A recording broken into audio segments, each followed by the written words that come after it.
ಇನ್ನು ದರ್ಶನ್ ಅವ್ರ ವಿಚಾರಕ್ಕೆ ಬರೋದಾದರೆ ಅವರು ಈ ಒಂದು ಪ್ರಕರಣದಲ್ಲಿ ಸಿಲುಕಿರೋದು ನೀವು ಆ್ಯಸ್ ಎ ನಟನಾಗಿ ಏನು ಹೇಳ್ತೀರಿ ಸರ್? ನಡಿಬಾರದಂಥ ಒಂದು ಘಟನೆ ನಡೆದು ಹೋಗಿದೆ. ಈಗ ಅದನ್ನು ಬದಲಾಯಿಸಲಿಕ್ಕೆ ಸಾಧ್ಯ ಇಲ್ಲ. ಜೊತೆಗೆ ಅದ್ರ ಬಗ್ಗೆ ಮಾತಾಡೋದು ತೀರಾ ಒಂಥರದ ನೋವಿನ ಸಂಗತಿ. ಯಾಕಂದರೆ ಅದರಲ್ಲಿ ಸಂಬಂಧಪಟ್ಟವ್ರಿಗೆ ಎಲ್ರಿಗೂ ಅದನ್ನು ಮತ್ತೆ ಮತ್ತೆ ಜ್ಞಾಪಿಸೋದಿದೆಯಲ್ಲ, ತುಂಬ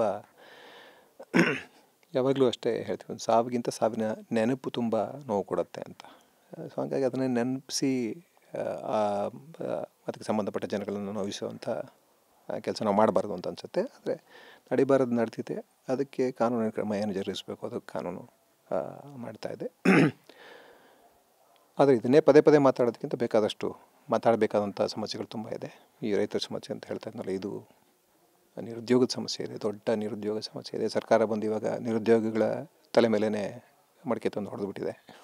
ನಿರುದ್ಯೋಗಿಗಳಲ್ಲಿ ಅಥವಾ ವಿದ್ಯಾವಂತರಲ್ಲಿ ಅಥವಾ ಪದವೀಧರರಲ್ಲಿ 50% ಜನ ಕೆಲಸಕ್ಕೆ ಯೋಗ್ಯರಲ್ಲ ಅಂತ ಅಂದ್ಬಿಟ್ಟು ಅವ್ರ ತಲೆ ಮೇಲೆ ಹಾಕಿಬಿಟ್ರೆ, ಕೆಲಸ ಕೊಡೋದಕ್ಕೆ ಯೋಗ್ಯತೆ ಇಲ್ಲ ಅಂತ ಇವರು ಅಯೋಗ್ಯತೆಯನ್ನು ಮುಚ್ಚಾಕೋಕ್ಕೆ ಅವ್ರ ತಲೆ ಮೇಲೆ ಹಾಕಿದ್ದಾರೆ. ಇದು ನೀಟ್ದು ತುಂಬ ಲೋಕಲ್, ಅದು ಲೀಕೇಜು ಎಲ್ಲ ಕಡೆ ಆಗಿಲ್ಲ. ಅದು ಡಿಜಿಟಲ್ ಇಂಡಿಯಾ ಅಂತೀರಾ, ಒಂದು ಸೆಕೆಂಡಲ್ಲಿ ಇಲ್ಲಿಂದ ಅಲ್ಲಿಗೆ ಹಣ ಹೋಗುತ್ತೆ, ಅಮೇರಿಕಾಗೆ ಹಣ ಹೋಗುತ್ತೆ. ನ್ಯೂಸ್ ಪೇಪರ್ ಆಯಿತು, ಕ್ವಶನ್ ಪೇಪರ್ ಲೀಕ್ ಆದರೆ ಇಲ್ಲಿಗೆ ಬರಲ್ವಾ? ಸೊ ವಿದ್ಯಾರ್ಥಿಗಳ ಸಮಸ್ಯೆ ಇದೆ, ಆ ಸಮಸ್ಯೆಗೆ ಪರಿಹಾರ ಇಲ್ಲ, ಸರ್ಕಾರಗಳು ಸ್ಪಂದಿಸ್ತಾ ಇಲ್ಲ. ಈ ಥರ ಬೇಕಾದಷ್ಟು ಸಮಸ್ಯೆಗಳಿದೆ. ಮಹಿಳೆಯರ ಸಮಸ್ಯೆ ಇದೆ. ಇವತ್ತಿಗೂ ಹೆಣ್ಣನ್ನು ಹೆಂಗೆ ನೋಡ್ತಾ ಇದ್ದೀವಿ, ಇದರಲ್ಲಿ ಮಧ್ಯಪ್ರದೇಶ ತಾನೆ ತುಂಬ ಅಷ್ಟೊಂದು ಜನ ಹೆಣ್ಣುಮಕ್ಳು ಕಾಣೆ ಆಗ್ತಾಯಿದ್ದಾರೆ. ಮಣಿಪುರದಲ್ಲಿ ಅಷ್ಟು ದೊಡ್ಡ ದುರಂತ ನಡೀತಾನೇ ಇದೆ, ಅದಕ್ಕೆ ಯಾವುದಕ್ಕೂ ಉತ್ತರ ಇಲ್ಲ.